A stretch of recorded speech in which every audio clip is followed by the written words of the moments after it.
बिस्मिल्लाहिर्रहमानिर्रहीम अस्सलाम वालेकुम। दोस्तों, जैसे कि पार्ट 1 के अंदर मैंने आपको अंडरग्राउंड तारे डालने का तरीका बताया था कि बल्ब और पंखों की जो तार हैं उनको बोर्ड तक किस तरीके से पहुंचाया जाता है। तो आज पार्ट 2 के अंदर दोस्तों हम बोर्ड बनाने का तरीका आपको बताएंगे। तो यहाँ पर दोस्तों हमने इसके अंदर से दोनों स्विच को निकालना है और यहाँ पर हमने पंखे का जो रेगुलेटर है वो लगाना है। ठीक है दोस्तों, तो हमने पंखे का रेगुलेटर लगाना है, तो इसके लिए हमने इन दोनों स्विच को इस शीट के अंदर से निकालना है। तो स्विच को निकालने का दोस्तों तरीका बहुत ही आसान है। तो इसके कवर को खोलने के लिए यहाँ पर आप देख सकते हैं एक कट बना हुआ है। टेस्टर की मदद से इसको इस तरीके से दबाएंगे और दूसरी साइड से भी टेस्टर की मदद से इस तरीके से दबाएंगे तो ये कवर खुद ब खुद इसके ऊपर से हट जाएगा। ठीक है दोस्तों, तो कवर को खोल लेना है, फिर इसके बाद हमने इसके अंदर से स्विच को निकालना है। तो स्विच को निकालने के लिए यहाँ पर इसके 2 लॉक बने होते हैं। टेस्टर की मदद से इनको अंदर की साइड पे आपने दबाना है। तो यहाँ पर आप देख सकते हैं कि यहाँ पर हमारा जो एक स्विच है वो निकल चुका है।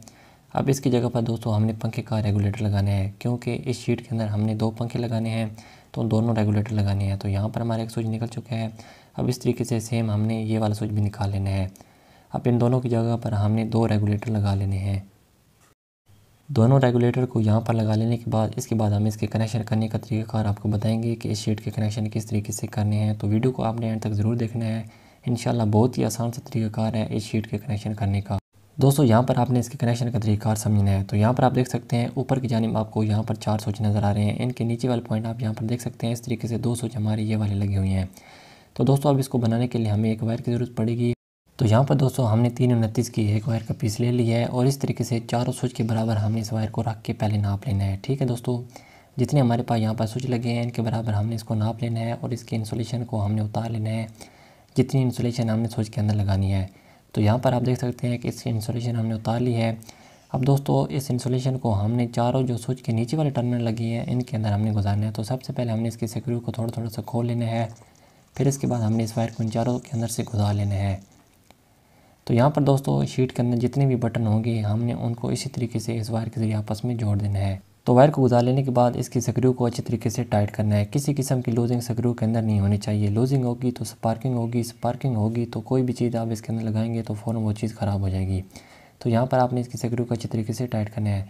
तो यहाँ पर दोस्तों हमने चारों स्विच के नीचे वाले पॉइंट आपस में जोड़ दिए हैं। चाहे तो ऊपर वाले भी जोड़ सकते हैं, कोई मसला नहीं है, लेकिन जो तरीकाकार वो ये है कि नीचे वाले पॉइंट आपस में जोड़ने चाहिए। तो यहाँ पर हमने चारों स्विच के नीचे वाले पॉइंट आपस में इस वायर के जरिए जोड़ दिए हैं। तो इस तरीके से वायर को दोस्तों लाकर अब हमने जो नीचे हमारे 2 स्विच हैं वहाँ तक हमने इसको लेकर आना है।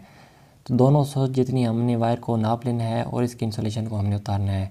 इतनी वायर को उतारना है जितनी हमारी स्विच के अंदर लगनी चाहिए। ठीक है, तो यहाँ से दोनों के बराबर हमने इसके इंसुलेशन को यहाँ से उतार लेना है और नीचे वाले दोनों स्विच के अंदर वायर को लगाकर इस तरीके से इसके स्क्रू को टाइट कर देना है। ठीक है दोस्तों, अब इस तरीके से 4 ऊपर की जानिब और 2 नीचे की जानिब हमारे जो स्विच हैं इस एक वायर के ज़रिए आपस में कॉमन हो चुके हैं। अब इसके बाद दोस्तों आपको दोनों रेगुलेटर की 2 वायर नज़र आ रही हैं। तो यहाँ पर आप देख सकते हैं रेगुलेटर की 2 वायर हैं। तो दोनों में से दोस्तों किसी भी एक वायर को अब हमने इस स्विच के अंदर लगाना है, क्योंकि इस स्विच की मदद से हमारा एक पंखा चलेगा। तो अब रेगुलेटर की इस वायर की इंसुलेशन को हमने यहाँ से इस तरीके से थोड़ा सा बैंड कर देना है और वायर को स्विच के इस खाली वाले पॉइंट के अंदर लगा देना है। तो इस तरीके से अब जो पंखा होगा वो हमारे स्विच से कंट्रोल होगा। तो यहाँ से वायर को लगा लेने के बाद दोस्तों एक रेगुलेटर कनेक्शन हमारे इसके अंदर हो चुका है। अब सेम इसी तरीके से जो दूसरे रेगुलेटर की वायर होगी उसको भी हमने साथ वाले स्विच के अंदर लगा देना है। तो ये हमारा दूसरे पंखे का स्विच हो, तो रेगुलेटर की वायर को इस स्विच के अंदर हमने लगा दिया है। तो इस तरीके से दोस्तों यहाँ तक हमारे इस शीट की जो कनेक्शन है वो हो चुके हैं। अब इसके बाद इसकी सॉकेट के कनेक्शन कर लेते हैं। तो यहाँ पर आप देख सकते हैं आपको 2 सॉकेटें नज़र आ रही हैं। इस स्विच से हमने इन दोनों सॉकेट को कंट्रोल करना है। ठीक है दोस्तों, तो इसके लिए दोस्तों फिर से हमने 329 की एक वायर का पीस ले लेना है और जहाँ पर इस तरीके से दोनों सॉकेट के बराबर हमने वायर को रख के नाप लेना है और जितनी वायर सॉकेट के अंदर लगानी है इतनी ही इसके इंसुलेशन को उतारना है। ठीक है दोस्तों, तो इस तरीके से इसी इंसुलेशन की मदद से हम इसको बैंड कर देंगे तो हमारी जो वायर है ये आपस में अच्छे तरीके से ट्विस्ट हो जाएगी। तो अब सॉकेट के जो ऊपर वाले दोस्तों पॉइंट है यहाँ पर हमने इस वायर को लगा देना है। चाहे तो नीचे वाले भी लगा सकते हैं, लेकिन यहाँ पर हम ऊपर की जानिब लगा रहे हैं। दोनों सॉकेट के अंदर वायर को लगा लेने के बाद आप इस तरीके से वायर को यहाँ से कट कर लेंगे। अब इस वायर का जो दूसरा सर होगा दोस्तों इसके इंसुलेशन को थोड़ा सा उतार लेंगे, क्योंकि अब इस वायर के सरे को हमने जो साथ वाजूद हमारा स्विच होगा उसके अंदर हमने लगाना है, क्योंकि इस स्विच के ज़रिए हमने दोनों सॉकेट को चलाना है। तो इस तरीके से दोस्तों हमारा जो फेस है वो स्विच के ज़रिए कंट्रोल होकर सॉकेट तक आएगा। तो यहाँ पर लगा लेने के बाद इसके स्क्रू को अच्छी तरीके से टाइट कर देना है।